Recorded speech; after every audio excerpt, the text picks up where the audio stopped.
तेरी नजर की बिल्ली मेरे दिल पे गिर गई रे।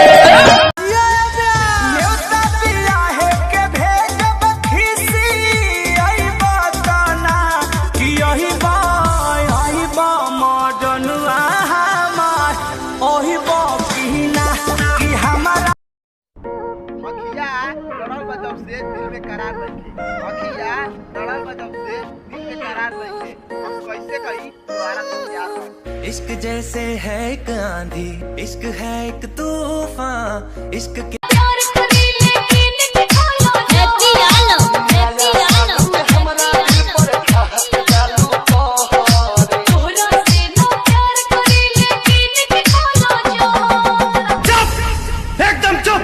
तोहरा सिवाय और कोई भाता नहीं, और किसी का ख्याल आता नहीं। झूठी झूठी लव यू ना झूठी तोहरा सिवाय